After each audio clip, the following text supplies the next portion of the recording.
What is up, everybody, and welcome to the first ever Dudes Who Bet Sports podcast. Yes, we've finally done it. Boy, Papa Dude, I feel like we've been working on this thing for months. It's finally here. Are you ready? Yes, I'm very ready. We started talking about this in February, I think. Yep.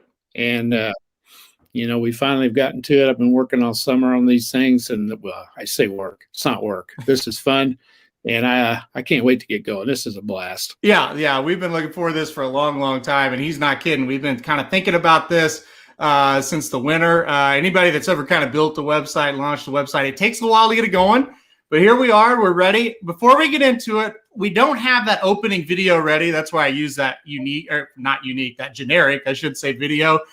Next week, we will have a full video like our other shows. It'll be really cool. I do want to play the theme song. We do have the theme song. My boy Ryan Stillman, without me asking, made a theme song. So we've got to play it now. So we're going to do that. We're going to play the theme song first, and then we're going to get into it. Okay. Is everybody ready? All right, here we go.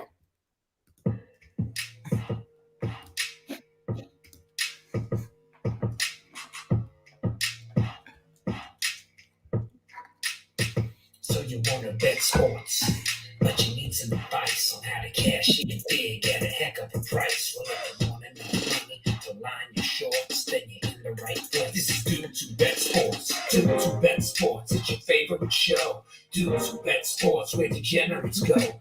Dudes Who Bet Sports, time to change your approach with Aaron Holzman and his father, the coach. Let's ride. All right, there it is. That's that'll be a theme song. Yeah, he did a great job. Everybody needs to have a friend like Ryan Stillman. Let me tell you that. Very creative and a very nice guy. So, yeah, that'll be next week. We'll open the show with that. But I just wanted to let everybody hear it first. We think it's fantastic. So, great job by Ryan. Let's get into it, though. Look, I feel like you and I have had our own podcast for, 15 years? We just haven't been on the air. So, yeah, so this feels pretty natural. It does. There's been many trips home from Oklahoma games and to Oklahoma games where we've done podcasts before. So this is not going to be anything new.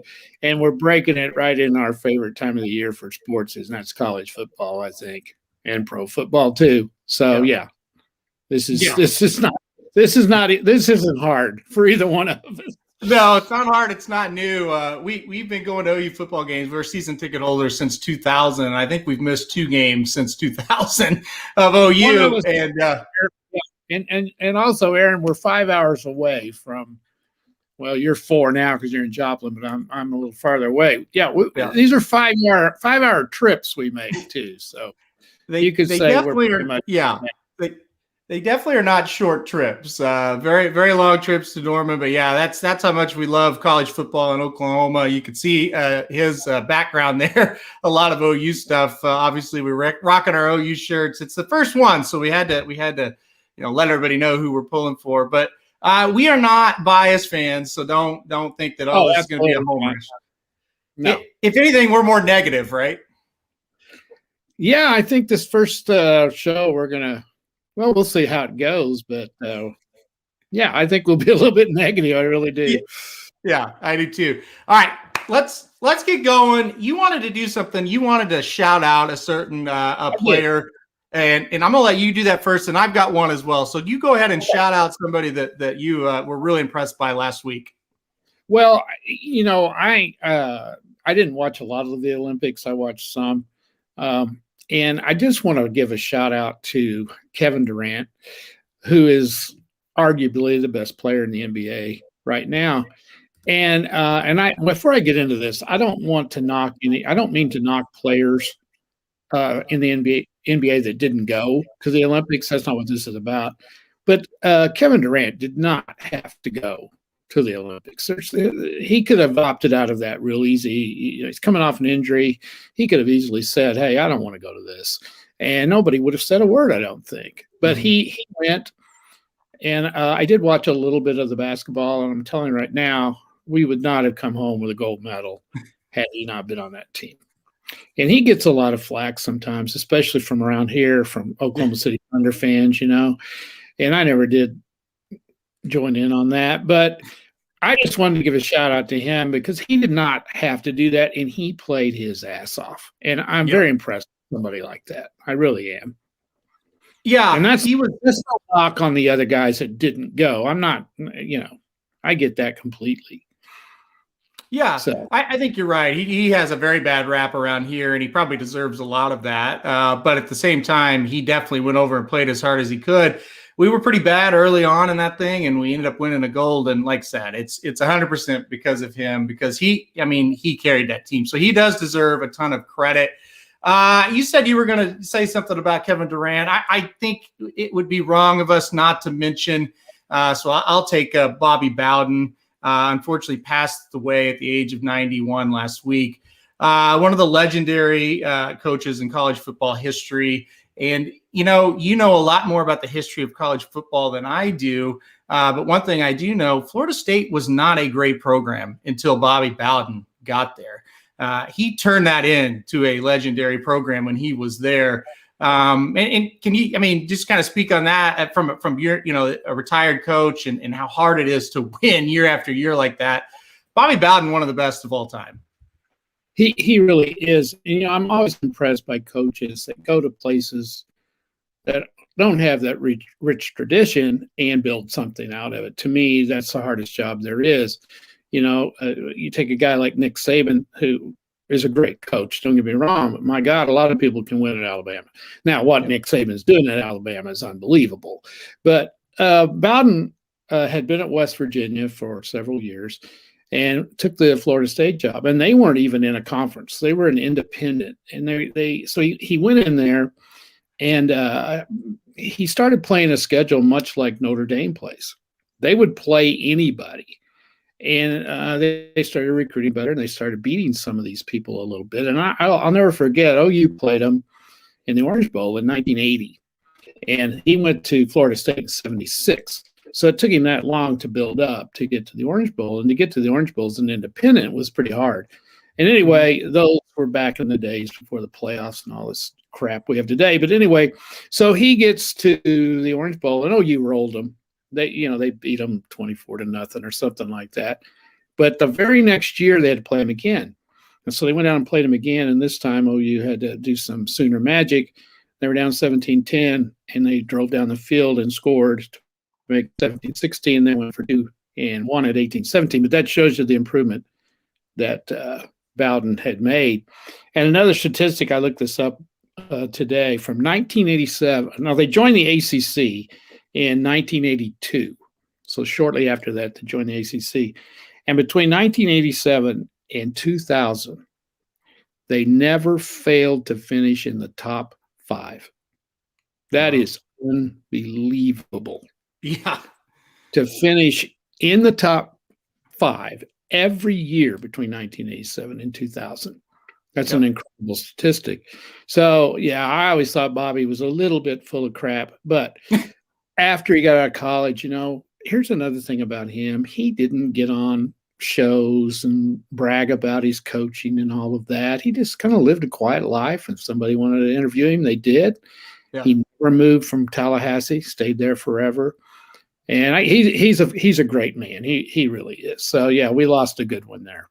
Yeah, we did. And you're right. He definitely – he just had a big personality. I don't really know if he was full of crap or not. That's just kind of how he was. Yeah, he was folksy. He was He was a guy that was made perfectly for the college football, for college football in that atmosphere. Yeah. And, at the heyday there, Florida, you had Spurrier at Florida. You had Miami with a host of great coaches, Jimmy Johnson and Dennis Erickson, and there's others. Yep. And then you had him. And you talk about football in college at that time. Florida football was it, man. It was Miami, Florida, and Florida State. And Bobby Bowden, he played Miami and Florida every year. So that was quite a program. And you went to Florida State a few years ago when OU played down there. And Tell us about that. That must have been a highlight for you. Oh yeah, it was amazing. Those facilities down at Florida State are unbelievable. And talking to a lot now, Jimbo Fisher was the coach when I was there. Bobby had retired, but talking to a lot of alumni. But by the way, people at Florida State were very nice to the visiting fans. Oklahoma, we talked to a lot of people, and they said, "Listen, this wasn't much until Bobby Bowden got here. This stadium over here that you're getting ready to go into, it wasn't anything like it is now." So. You could really see the progress of that campus, and it is. If you ever have a chance to go to a game at Florida State, I highly recommend it. It's a beautiful place and a beautiful campus. So yeah, I mean, just to wrap it up, I 91 years old. The guy lived a great life. That's the good news, but always kind of sad to lose a legend in the game, and certainly a Hall of Famer and one of the best. Oh yeah, no question. All right, let's get into something funny. We'll transition real quick. I wanted to show a couple of things. They were talking about it on the Rocket Hour earlier today. The tweet came out yesterday. Now, by the way, Tattoo Baker is the name of the tweeter. So very quickly, anybody that doesn't know this person, I personally do, but anybody that doesn't, pretty clear it's an OU fan, right? So he tweets out sources, Nebraska to unveil Little Red alternate uniforms. Little Red is their mascot. Versus Oklahoma, September 18th. Clearly, it's a joke. Clearly, he's being funny. The national media took this and ran with it. They thought it was real. It's been all over the internet. I want to know, what do you think of these uniforms if they actually were to wear them? You asking me? Yeah, you. Well, it kind of looks like Nebraska fans to me. You've never been to a Nebraska game. I tell you, they're a little different, and it looks like something that they definitely would wear. How the national media could fall for this. I don't know. What coaching staff would allow their players to wear this? I mean, this is has Nebraska fallen that far? I mean. Well, the answer to that question is yes, they have, but like I told Ricky, they're not gonna wear these ever. No, there's no way. It's funny. We've been able to be lucky, and I'll say lucky enough. I truly mean that, to be around all kinds of different fans of college football. They're all a different group. Every group different, have their different quirks about them. Nebraska definitely. They're a strange group. I mean, they're a very friendly group. They are. They're a strange group. They are. Yeah, they're a little different. No, we had to talk about that, though. All right, let's get on to something a little more serious here. So if you've missed it, players can now, in college football and all of college athletics, can make money off name, image, or likeness. So basically, they can sell T-shirts. They can be on ads, stuff like that. The first big commercial deal was announced today. The Clemson quarterback, and oh boy, DJ, his nickname is Big Cinco. I am going to try to say his last name. Uiagalelei is how I'm going to say his name. DJ Uiagalelei, the first one to sign with a major deal. So he's going to be on Dr. Pepper commercials this year. Real quick, what are your thoughts on this? Not only him signing this, but just how this is going to go. Well, I haven't really given this a whole lot of thought. I don't like it as an old timer, I guess. I just see problems down the road with this. I think the big schools are going to benefit from this because they get all kinds of exposure. Like if this guy played at, I don't know, Kansas State or somewhere like that, I don't know whether Dr. Pepper would be coming around offering him a commercial. So I think this will benefit, your bigger schools. I don't know yet. I'm torn on it. I think they deserve to get some money. I do, but I don't know how this is going to work. I really don't. It'll be interesting to see how this plays out. I'll agree 100% that these guys deserve to get paid. A lot of them, they're at their highest earning potential, believe it or not, right now. Because take a guy like Tim Tebow, for example, not an NFL quarterback, but in college, this guy carried college football for 2 or 3 Yep. years. I mean, he could have made a ton of money there. Then he gets out. Now, he was one of the lucky ones. He got drafted, and Denver somehow believed in him. But so he got his payday. But a lot of these guys don't. Look back at like a Colt McCoy, a guy from Texas, not an NFL guy. He probably could have made a lot of money. Even you want to go back even further to like a Jason White or a Josh Heupel right here at OU, same Absolutely. type of deal. So, you think about, obviously Baker's not in that category. He's making great money now, but he was huge in Norman, Oklahoma. He could have made some good money. So, and Jason said, big schools use it as another recruiting tool. The rich seem to be getting richer. I would agree, right? Oh, definitely, Jason. I can see this exactly. That's where I think it's going to hurt college football. Some.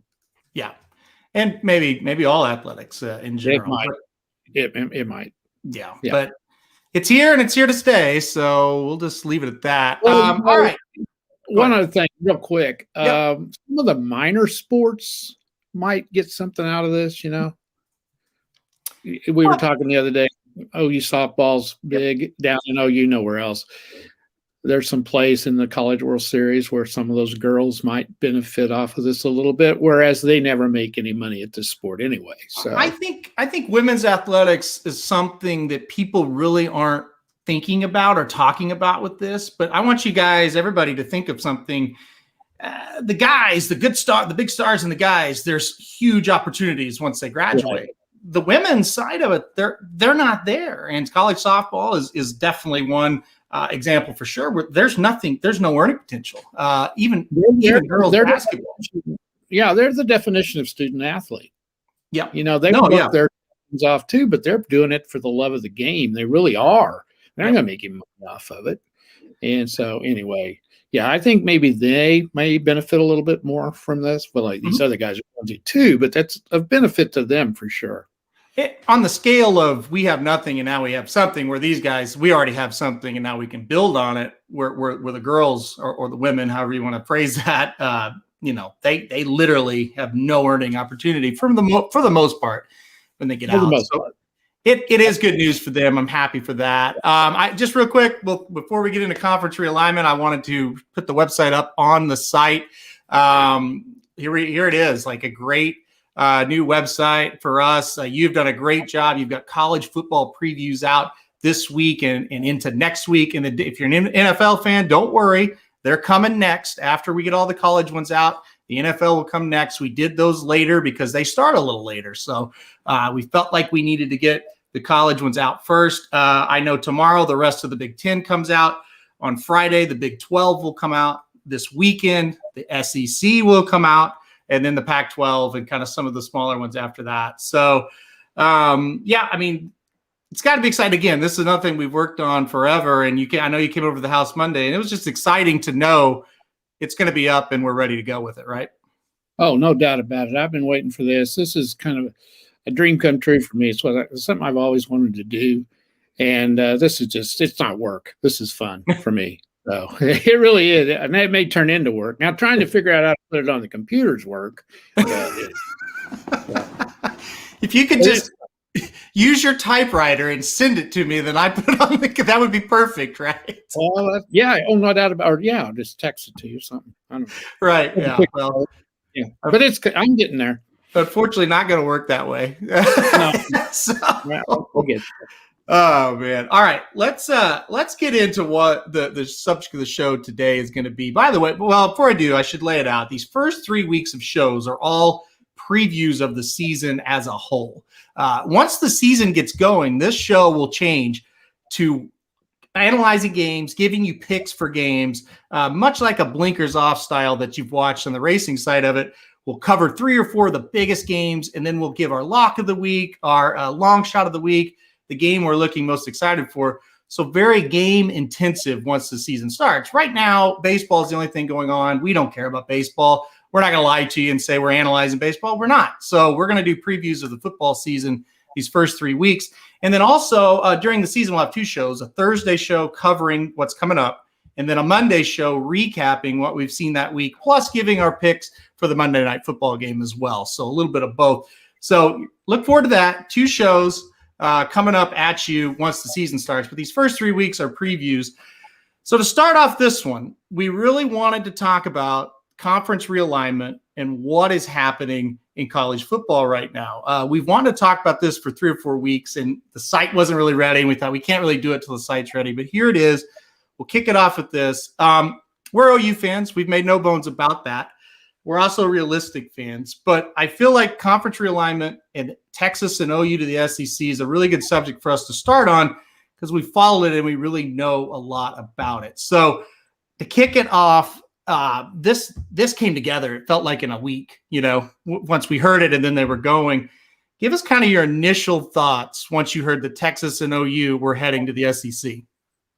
Well, how they kept this secret is this came out of the blue. And when you listen to guys that are in Norman, Oklahoma, talk about it, that are in the inside much more than we are, they didn't know. It just shocked the world whenever this came out. And they've been working on it for 6 months and allegedly, and how in the world they kept it secret, I don't know. One thing I hope we can do on this website or this podcast, I don't want to give away any rumors or stuff. I'm not into that because we only know 3 things really about this right now. But you asked me my initial thoughts. As an OU fan and an OU fan forever, I grew up with a Big 8. And then when they switched to the Big 12, I had a little problem with that, and I got used to that. From an athletic, football, and let's face it, football drives the boat. Yep. This is all football. It's not about anything else. I don't know that it's a good move for OU. I really don't. Will they be able to compete? Exactly. Of course they will. Yep. They're leaving a conference that they've dominated since the 50s. And Oklahoma fans are arrogant jerks, and they expect championships, and national championships is what they think every year. And, they lose a game, it's hell. And, worlds come to an end. They're not going to win SEC championships every year like they're doing with the Big 12. Are these fans going to be able to accept that? I don't know. Well, there's 2 different types of OU fans. There's the fans like, and you for sure, but myself included, when I was growing up in school, believe it or not, Oklahoma football was freaking terrible. We would win 3 games a year. We were awful. And I remember that. I remember, Aaron, you telling me one time, why do you like these guys? They suck. Yeah, it was. You didn't remember the glory days. No, and it was 4 or 5 years. Now, we didn't have season tickets at the time, but it was 4 or 5 years before I saw Oklahoma win a football game in person. Exactly. They'd lose every time we'd go. Yeah. And so because of that, I have that realistic expectation always in the back of my mind that this can fall. OU can fall. They're not invincible. Nobody is. You stop recruiting, you stop getting the best players, you can fall. So, but the new OU fans don't see that. They just look at it and say, we're going to beat everybody, and that's just how it is. That we're OU. Yeah, they think they're going to go to the SEC and go down there and kick Alabama's butt. Are they crazy? I mean, have you seen what happened when we played Alabama and LSU the last? Come on, get some brain. Yeah. And we're not on their level yet. We could be. Now, one thing that's going to change, our recruiting is changing already, and it's getting so much better. Mm-hmm. Their recruiting is going to get better. They're just being in the SEC will get a few more players, and they'll change the way they play. They'll have to. They'll adjust. They've got good coaches. They will, and they'll be fine. But they're not going to win the conference championship every year. It's not going to happen. But the bottom line on the whole thing is this has really nothing to do with athletics and everything to do with money. And the thing you need to realize about college athletics as a whole, exactly. Already bringing the props. Didn't know you were doing that, but that's 100%. Well, I got 3 props I was going to get at. Well, there's number 1. It's perfect use. This is what you have to realize. It's always anytime you go, well, why did that happen? When it comes to college athletics, it's always about the money. It is. That's all this is.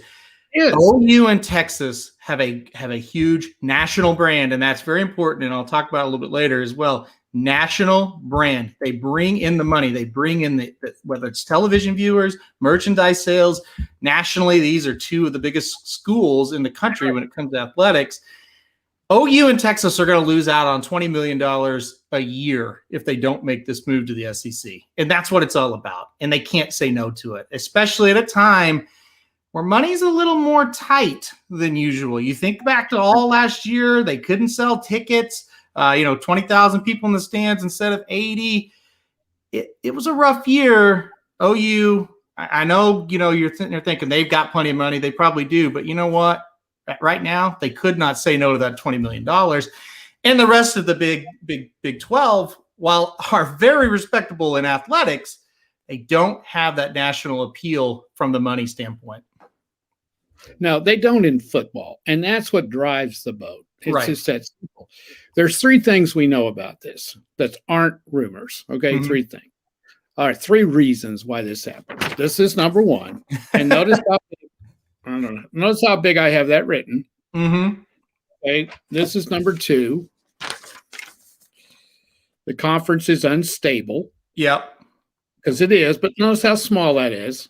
Now, let me real quick on that. What he means by that is the conference is unstable. The Big 12 is having a hard time getting their TV rights are getting ready to expire in 3 or 4 years. They're having a hard time renegotiating, re-upping it. ESPN kind of is iffy on them because here's why. If the games don't involve OU or Texas, they're not getting ratings, and that's a big problem for networks. So go ahead.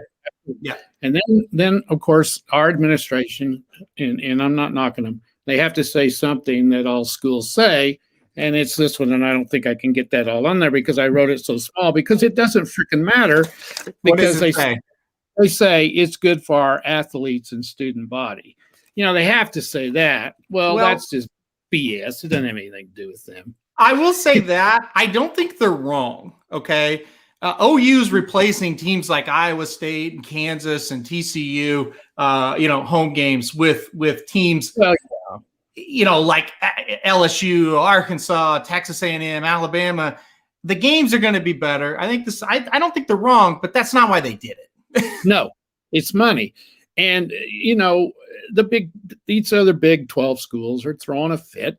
Mm-hmm. And there's not a one of them that wouldn't have done it if they had the opportunity. Yeah. Yeah. And I want to get to those schools in a minute. Sure. Let's talk real quick about this. And Jason made a point. They also have to pay for all of their sports that don't make a dime and cost money to operate. Exactly. Absolutely. They run the entire athletic program. Football absolutely. does. And they have to do that. And, the softball team goes down to, Lubbock, Texas to play a game. You still got to pay for them to get down there, whether, and that's just how it is. So cross country team goes somewhere, that's a big draw. Makes a lot of money to go watch a cross country match. It's just the way it is. Yep. And it's unfortunate that the Big 12 couldn't generate what the SEC is going to. 2025 is when this the longest it can go. 2025 OU and Texas certainly will be in the SEC. It could happen a little bit sooner.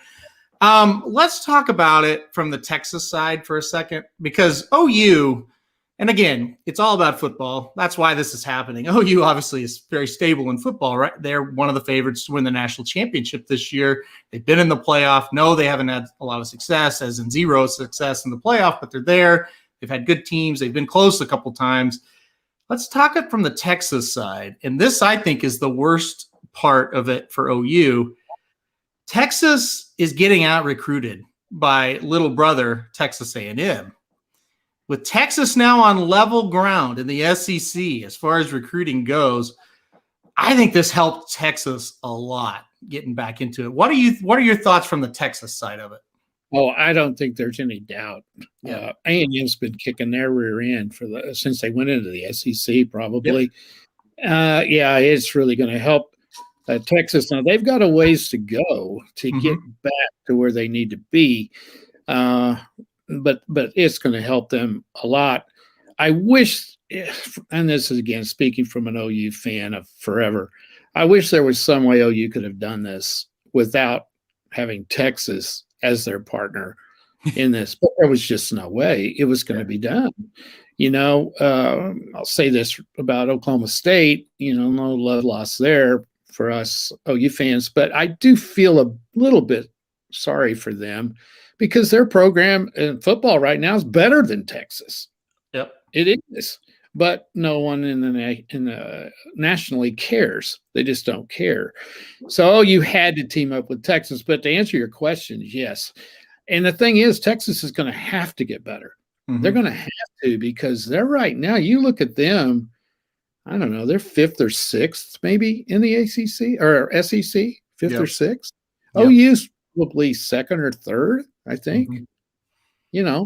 Yep. So yeah, it's going to help them. I think it's going to hurt Texas A&M. Texas A&M threw a fit whenever this all happened, and I think we know why. Yeah, it's like we talked about the brand of Texas is always going to be a little bit bigger than the brand of Texas A&M, and then you get in the same conference, all of a sudden, that recruiting is really leveled out. So that's going to be interesting to see. I think it's going to really benefit Texas a lot, unfortunately. But listen, I'm never going to, like I said, we're not going to sit here and we'll make fun of ourselves, our fan base, but we're not going to make fun of other ones, but we're not going to also say we're rooting for Texas because we're not. But it's like you said, money also forces Oklahoma to join with Texas in this situation. They did because that was the only team that the SEC was going to consider besides Oklahoma coming out of the Big 12. And I think they've wanted Oklahoma and Texas for a long time. I really do. And now they've got them. Well, that's the thing. 10 years ago, this almost happened, if you remember. And it's ironic because Oklahoma and Texas at that point saved the Big 12. If you remember, Colorado left the Big 12, Nebraska left, Missouri left, Texas A&M, they left. The Big 12 quickly got TCU and West Virginia. I think the Big 12, where they messed up, they needed to get back to 12 teams. They got the 10 teams. They got it sort of stabilized. OU and Texas committed to stay. Then they just kind of sat on their hands and they didn't do anything. And I know they are where they're at. I've thought about this endlessly. They really, when you look at the Big 12, who in the world were they going to get? I mean, there just wasn't or isn't even now anyone that would have helped a whole lot to make the conference better. Yeah, you mentioned BYU. They're kind of funky. I don't know that you want them. Houston probably would have been good, but then you got all those teams in Texas that are in the conference, Some people mentioned Cincinnati. They probably screwed up when they didn't get Louisville. Yep. That's probably where they messed up. And who knows if they could have got them, but like Louisville and Cincinnati would have been good ads. They're kind of new markets for the Big 12. And just kind of getting these 2 extra teams and generating that revenue, that would have helped, but isn't the case. Isn't the case. So college football of the future and college athletics for that matter as a whole, I think we're just at the tip of the iceberg of what's going to happen. I think, first of all, 2025 is kind of the key year. That's when everything expires. And the first thing that's going to happen is the NCAA playoff will be 12 teams at the end of that time period. There's no doubt. So that also makes it a little easier for Oklahoma to join the SEC athletically thinking, which again, it's not really about that, but it does make it a little easier because you're going to get probably 3 teams into the SEC or from the SEC into the playoff every year. So you don't necessarily have to win it. Yeah. I think that had a lot to do with them doing this. Yeah. Going to 12 schools. Or 12 teams in the playoffs. I think it had a lot to do with it. Yeah. So I think we're heading towards 4 super conferences and then maybe 1 at large into the playoff and having 12 teams, and college football finally joining the rest of the sports leagues everywhere across the world and at every level of having an actual playoff. I think you're going to see it mimic a lot like the NFL. Your conference champions automatically get in. Your best of the, of the mid majors, so to speak, one of those automatically gets in, and then you've got out larges, and away you go. But yeah, college football is definitely going to change. This is just the start of it, and we're into it too deep now. You're going to see a lot of movement. I guarantee you're going to see some movement from some teams that you never really thought would happen. So I think so too. And I'll tell you, there's no way this Big 12 is going to stay together until 2025. It's not going to happen. It's just not going to happen. They don't want Oklahoma and Texas in there. And these, you don't think these athletic directors at these other schools aren't on the phone trying to figure out where they know the Big 12 can't last. They just can't, you can't do it with 8 teams. You just can't. So that's a great segue for us into what I'm going to want to do next, because there's 8 teams out there left that, you know what, all 8 of them have their positive things with their athletic program where they deserve to be in a bigger conference. They're calling them the irate 8. That's who's left of the Big 12 that's trying to find a place to go, kind of in limbo right now. What I want to do, I want to go through each team one by one, and I want your prediction on where you think they will ultimately end up. And we're going to start with our old rivals, Oklahoma State. You mentioned it earlier. This is a football program that's probably been the second or third best one in the Big 12 the last 5 or 10 years. They've been very good. They're improving in basketball. They've got a lot of good things going. They've updated facilities there. They deserve to be somewhere. Where does Oklahoma State end up? This is the one that I feel the sorriest for, really. Because like you said, you hit the nail on the head. Their facilities are great. They're good in football. They're not great, but they're good. All their other sports are pretty good. You know, their women's basketball is okay. Their softball's good. Their baseball's really good. They got a great baseball facility. It's going to be tough. I would have to think, but I don't know what the Pac-12 is thinking. That would be logical for them, I think, maybe the Pac-12. Mm-hmm. But then you got to get to thinking, why does the Pac-12 want a team in Oklahoma for scheduling purposes? You know, it'd be okay for football. You don't play one game a week, but you want to go to Stillwater, Oklahoma from UCLA on a Tuesday night to play basketball? Or you want to go, you know, to play baseball? I mean, I don't know where else they would go. I have heard a rumor that I really like, and I think it's really reasonable for these 8 schools. I've heard a rumor, and again, it's just conjecture, but this makes sense. Joining up with the AAC. Yeah.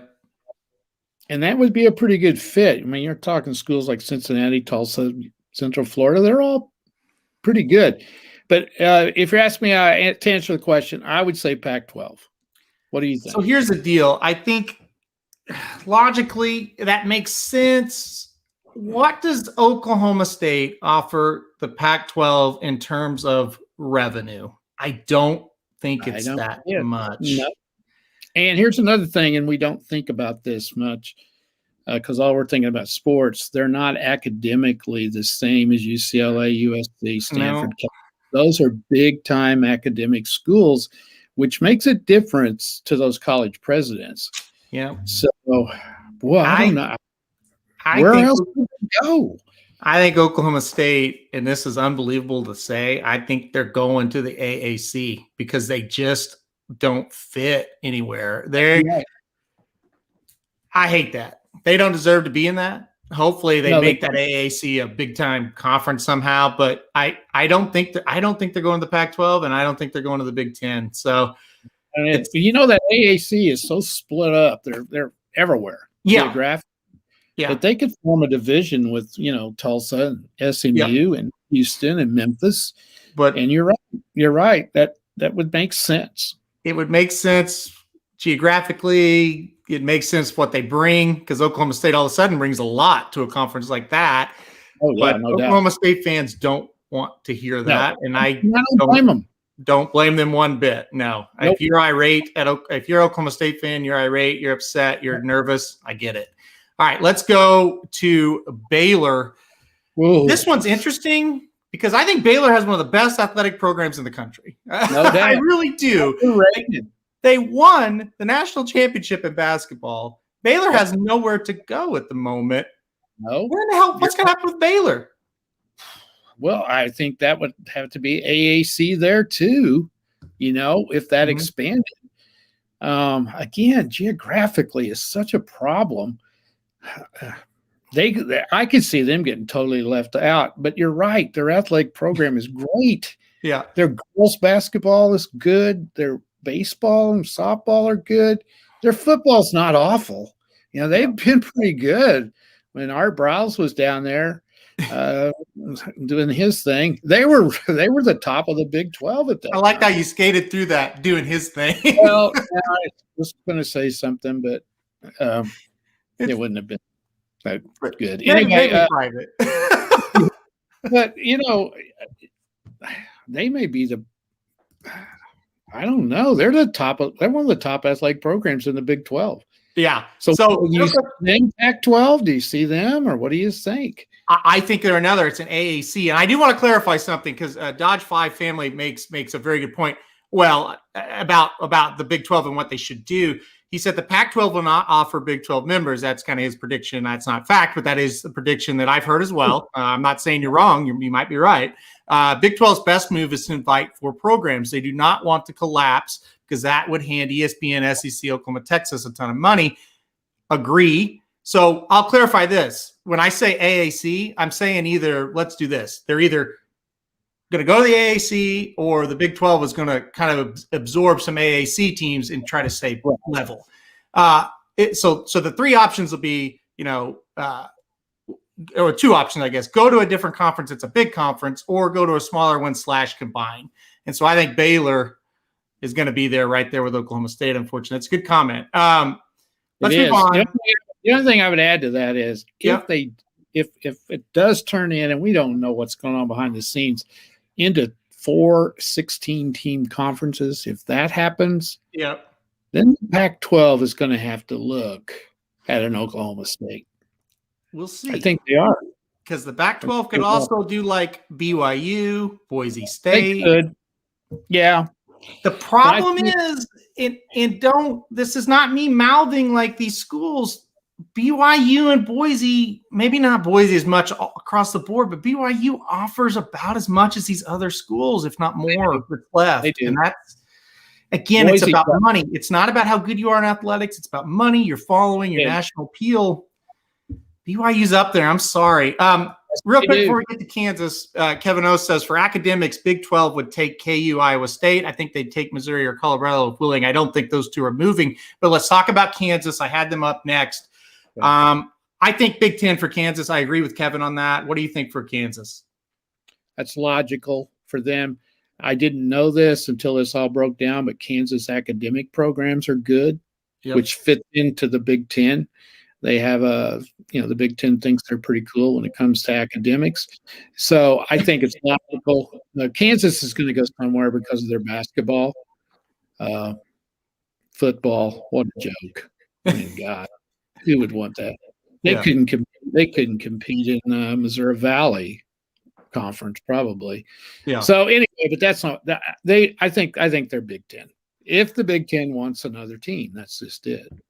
Yeah, and I think the Big 10 will be a little bit more aggressive. I'm with you, you guys. I think Kansas just makes a ton of sense to the Big 10.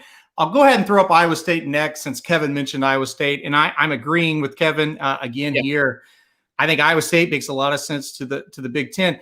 Here's the deal: Iowa State and Kansas, their advantage over Oklahoma State and Baylor, geographically, it makes a ton of sense, and then, like I said, the academics are there, and I know that's important, but geographically, it makes sense. And Kansas kind of brings that Kansas City market with them, which is pretty important. And like I said, their basketball is a national brand, not as important as football as far as the financials go. And Iowa State can kind of, they're really good right now in a lot of sports. I don't know what their brand is really, but they kind of just fit into that discussion. Yeah, it's geographic more than anything for them. I don't think they have a brand at all. But Iowa's in there, Nebraska's in there, that's neighbors. I think that's where they will go. And I didn't know this either. Their academics are Big 10 academics. I didn't know that. So I think they're okay. I think Kansas and Iowa State are okay. I do too. I think they're going to survive the best out of all of them. And listen, here's the problem with I'm going to put this comment back up here real quick. Here's the problem with I agree. The Big 12 is the best move is to try to invite 4 programs. What happens if Kansas and Iowa State can get into the Big 10? They're not going to stay around to the Big 12, and that will effectively end it for good. It's ended already. I mean, but that will be the final nail in the coffin. So very interesting to think. Yeah, because if Kansas and Iowa State are offered into the Big 10, how can they turn that down? There's their money again. There's their TV contracts. They're not going to get that in the AAC if they join, or if the Big 12 stays and Oklahoma State is your star program. I'm sorry, you're not going to get any TV money. Right. Yeah, exactly. This one, do you think the Big 10 will wait to see how Texas-Oklahoma exit works out in courts before they resume their pursuit of ACC teams? Probably. I think the Big 10 will add, Big 12 teams if they see that ship sinking. But I think that's kind of the big question mark of the Texas-Oklahoma thing, is how this is really going to work. Everybody really wants to just move on from this thing, but legally you can't. And I don't know how that's going to work out. So I think that's a good point. Yep. It is. All right, let's go. Let's move on. We've got 4 teams left here. I think this team is royally screwed. Could be wrong. I hope I am. I have nothing against Kansas State, but what's going to happen with Kansas State? They're the one. They're left out. I mean, it's them, and I think we'll get to the other one here in just a minute, but they've got to go AAC. That's about the only thing they have left, I think. I don't think anybody will grab them. They're not. They're in a remote area. I don't know if that makes any difference or not, but they are. Their football is, and they have nothing else. Mm-hmm. They're not any good. Not that matters. They don't have anything to offer to anybody. I don't think. They certainly wish this would have happened during the Bill Snyder era, because when he was there, they got some national notoriety. Kind of similar to an current Iowa State situation, where they don't have a ton of clout, but that football team's good, and they beat OU last year once, and Kansas State didn't have it. They're kind of forgotten about a little bit, and that's not fair to say because they have been decent. I mean, it's not like their athletic program's bad. It's not. I don't know the appeal, and kind of we were talking about the big for the Big 10 schools like KU and ISU with the academics. KSU doesn't have that. They're kind of like Oklahoma State. They're kind of caught in the middle. Kevin Oath says Mountain West for KSU. That's possible. It's possible. I don't think they want that. I'm going to predict AAC / try to keep the Big 12 together for Kansas State. I think so. Yeah. And Jason says, sure looks like 4 mega conferences. Yeah. And that could happen. And it could be a situation that starts to happen. And then like Dad said before, the Pac-12, the Big 10, even the ACC gets involved, and they're just trying to gobble up the teams as fast as they can. So we'll see what happens there. I think this team right here, our next one's screwed too. Texas Tech.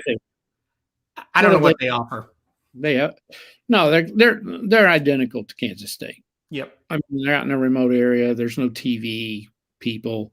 They're not real good. Yeah. That might be Mountain West for them. Geographically, that would fit in well for them. Yeah. But I'm thinking, I still think this AAC thing there's going to be some kind of a deal go down from that.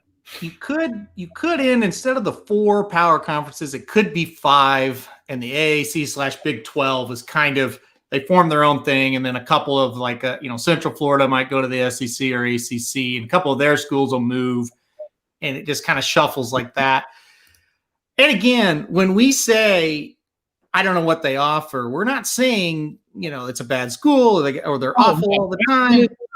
We're saying to a Pac-12 or a Big 10, or, they just don't have the offer. To a conference that's already established. Correct. Yes. You just don't have anybody. There's just nothing there that's gonna. And they're not gonna add them just for the hell of it. You think of the teams that left. Like when Nebraska left for the Big 10. Well, Nebraska was still, they competed for the Big 12 title 2 straight years. Missouri has a St. Louis market. Pretty big following. Colorado had the Denver market, and A&M had the Houston market. Yeah. So. And Texas A&M has a Tech. huge alumni as well. So. Texas Tech's got the Amarillo market. Right. And that's nothing. I've been to Amarillo. It's not much. I have too. Twice. Actually, nice little self-sufficient town, Amarillo, but in the middle of absolutely nothing. I liked Amarillo itself, just not where it's located. All right. You got a fan here. Hold on. Great job. Mike Halterman is hot. Don't you wish you? She has to say that. All right. Yeah. So let's go. Let's go on to West. This one is really interesting. Here's the problem with West Virginia. They didn't fit into the Big 12. No. They never were really welcome to the Big 12. No. They are like a nomad kind. I don't know. The ACC makes sense for them. I think that's where they're going to end up. But I do too. I think they will. And I'm going to get into another team that you don't have on here in just a minute. But West Virginia, Jason Aldean told me that's pretty good there. But they never fit into the Big 12. You know, the Big 12 had to take them because they're decent, but they never fit in. I think ACC is where they're going to end up. Where else would they go? I mean, there isn't anything for them. Well, I don't know. They could get into this AAC thing too. Yeah, it's possible. But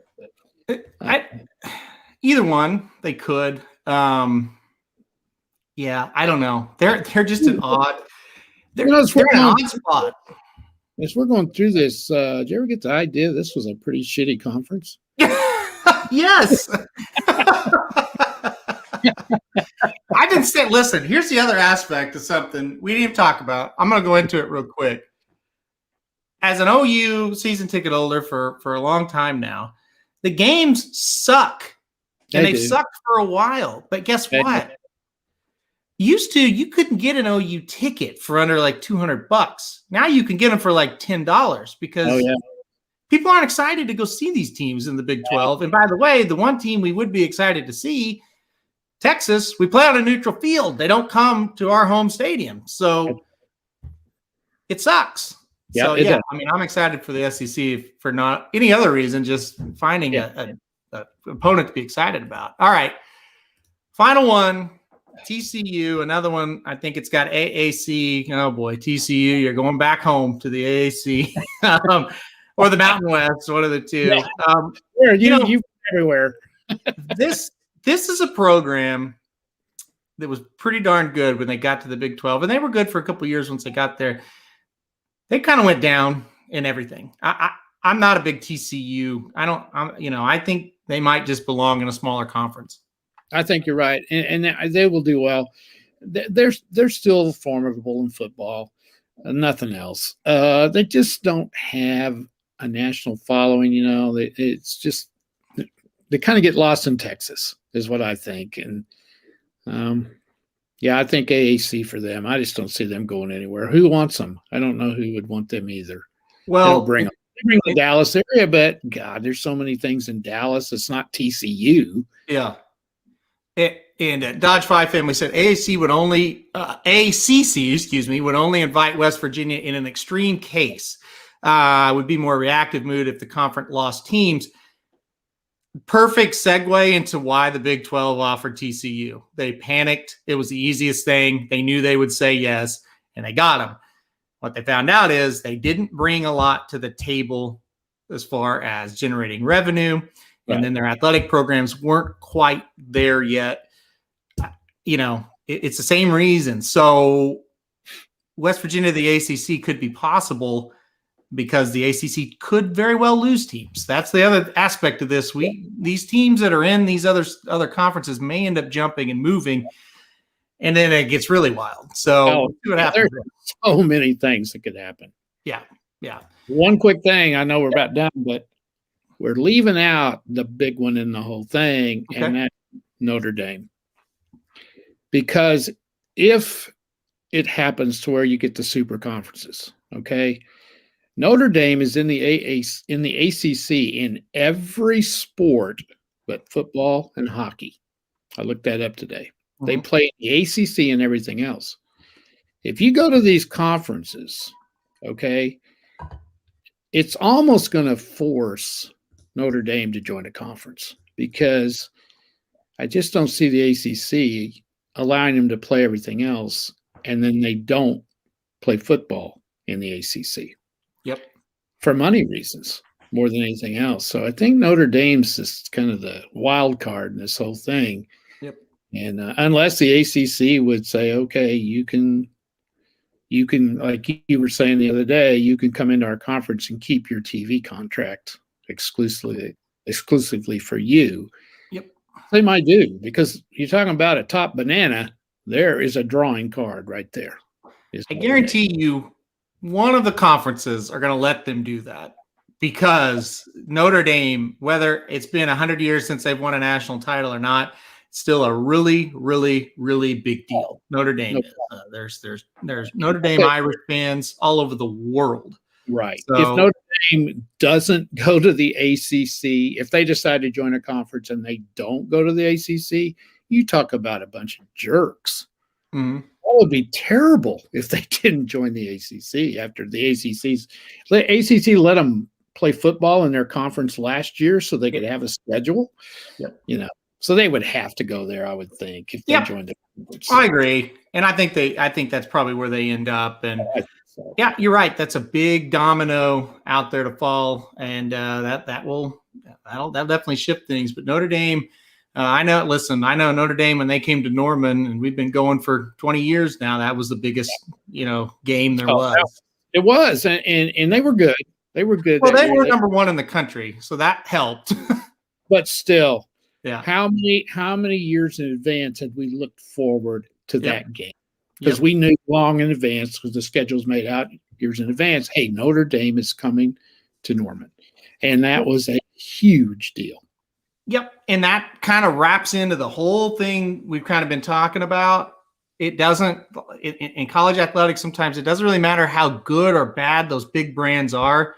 Is the big brands are what drive the boat. And Notre Dame, the next year we went to Notre Dame and we won, and they weren't very good, but it didn't matter. That was like a massive win. Yeah. So right. That's just how it goes. Notre Dame still means a lot, no matter how good. Yep. Exactly. That's college athletics for you. All right. Well, listen, I think we've done it. Show number one. First one in the bag. It's in the bag. It went pretty well. We had people watching the whole time. We got a question from another Halterman here. Hold on. Oh, God. Betty Ann chimes in. Okay. Before we go, let's be our last one. This may be a dumb question. Oh, my gosh. This is a long one. Make me read. Want me to read it? Oh, yeah, you go ahead and read it. Yeah. The SEC want to go to 4 divisions, and instead of having 4 teams per division, God, it's too complicated. Would they be looking to add enough teams to make it a 5 or 6 team for 4 SEC divisions? Yeah. Or do you think this might make it too big of a super conference? If so, this could be the answer for some of the Big 12 teams, not all, but possibly some, and maybe including Notre Dame, or some that want to jump from the conference they are in. Okay, so she's saying add even more teams. Yeah. Definite possibility. I don't think Notre Dame's coming to the SEC. That would be the only thing I would say is definite. But that could happen. I would say this. I think there's a possibility the SEC tries to gobble up as many teams as possible and says, bye-bye, NCAA. See ya. We don't need you. Yep. I think that scenario is the only way that happens. Right. So right here, I don't think the SEC is done. Clemson and possibly Virginia Tech, Florida State in play. I agree. I think what Betty Ann is really saying, while we may not see that next year, 2 years from now, I think that's the SEC's ultimate goal. So I agree with Betty Ann and Dodge 5 family very much so. They're going to try to get them all. And this is what makes this topic so interesting. There are so many scenarios that we can come up with. We don't frickin' know what's going on behind the scenes, people. And these rumors you read on the internet, you can't, they're just rumors. Well, just real quick to jump in, not to interrupt, but think about this. OU and Texas, okay, were negotiating to get out of the Big 12 for months, and nobody knew about it. No. Nobody knew a thing. No. And Aaron, we are as close to the OU program as possibly be. And when you texted me that day, I thought, what the hell is he talking about? Because wasn't that the same day they were doing Big 12 Media Day? I think it was the day after, like a couple days after. Okay, and it all went down, and everything was smooth in the Big 12. Everybody was kissing each other's rear ends, and it was going to be a great season. And boom, 2 days later, this drops. Yeah. We don't know what's going on. So just remember that when you're thinking of all these scenarios. My buddy Ryan Jenkins and I, we've talked about this a ton back and forth, and we both kind of keep telling each other after we've gone down a deep rabbit hole. It's like you can't predict this stuff because you don't know what's going on behind the scenes. If Clemson and Virginia, or Clemson and Florida, or Virginia Tech, or even all three of them tomorrow come out and say we're going to the SEC, all of it's off the table. What we've talked about for the last 45 minutes. We just wasted a whole hour, right? And numerous other hours we've spent talking about this. Exactly. So you just don't know what's going to happen, and that's why we like sports. When you get right down to it, there's just something that you can bitch about, something you can argue about, something, and that's just why we like it so much. Everybody's got an opinion, and some of us are right, and most of us are wrong. That's right. Yeah, and it's just fun. It's really fun. These scenarios have been fun for sure. All right, we'll get to a few of these comments just because they're congratulating us. So I'm just tooting our own horn. Thank you, Curtis. Make that video, boy, so we can have a video next week. Dodge 5 family, great show. Thanks. I put this up here. Thanks for responding to the comments. Anybody watching or anybody that are going to watch this show live, put your comments up. We will always try to get them. I say it a lot on the Rocket Hour. You guys in the comments make that show really good, and I think we can do the same here. I think you'll learn we're not biased towards, if you're a Texas fan and you want to ask a Texas question, we'll answer it. We're not. Well, another thing before we get off here. Yeah. When we start making our picks, and you guys on Raise You Dudes do a fantastic job of, we're not going to try to steer you wrong. I'm trying to say we're going to be honest. Yeah. I'm not going to get on here and say, hey, God, I'll tell you what, this 14 points is bullshit. You should pick this. If I don't think that's a good pick, I'm going to tell you. Yeah. Yeah. And that's what this fight's going to be. We're here for you guys and to have fun, like we have fun doing all this. If we don't like, we'll give you who we think might win or who we think but we'll tell you, hey, I don't really like that much. Like, you don't take any word into this, because there'll be games that are strong and there'll be games that we're not. So. And we're just kind of rolling with the punches. We're going to see how this goes and adapt, each week, try something different. Yeah, exactly. Yeah, it'll get better and better, hopefully, as it goes on. Thank you, Jason. You tuned into Ricky's Rockets. You tuned into this show. We met you on Whitney Day at Saratoga. Thank you very much for the support. Really appreciate it. Nice guy. Jason sells golf carts up on Saratoga Springs area, Dad. All right, good. Good guy. You might meet him one day if you ever venture up to the spa. I don't think the SEC is done. Oh, yeah, I put that one. Another good show to add to the stable. Thanks, Kevin, for always showing up and watching the shows. Scott Sneed says, great show. Jason says, Evan shipment time. That's right. Stakes race at Saratoga in 12 minutes. We'll get to that. We better get off here for that. Yeah, Scott Sneed says Georgia +3 versus Clemson. No, I like the Clemson Tigers. We'll talk about that. I'll go with Georgia on that one, Scott. Oh, boy. We're going to have our first argument on the show next week when we talk about our preseason top 25. Spoiler alert, I've got Clemson number 1, and my dad thinks Georgia beats Clemson on opening day. So that'll be a lot of fun. We're doing this. That's why we're doing it. That's right. All right. We're going to get off here. We went a little long. That's okay. Here we go. So we'll see what happens. That Georgia-Clemson game, that's a great way to open the season. Great way to open the season. Yep. All right. We're going to get out of here. Papa Dude, I think we did all right. We had a lot of people watching. We had comments. I'm proud of us. So one show in the book. Yeah. One show in the book. We'll be back Tuesday. Papa Dude going to be on vacation. He's going to come to us live from Daytona Beach, Florida next Tuesday. Right. We're going to go over our top 25 in college football. That's going to be a hell of a lot of fun. So check out Tuesday. We'll be back. Also, I might even have my bathing suit on. I'm not sure. Well, then you're not going to be on if you're going to do that. And I don't want to get Ricky on the show already. So put on some clothes. Got it. So come back for that. Also, should mention Blinkers off tomorrow, Magic Mike show tomorrow, and of course the Rocket Hour tomorrow as well. So if you like the racing content, we'll be back tomorrow for sure. Good luck if everybody's playing that Saratoga card like I'm going to after this is over. Thanks for tuning in, and we'll see you right back here next week when we preview the top 25 in college football.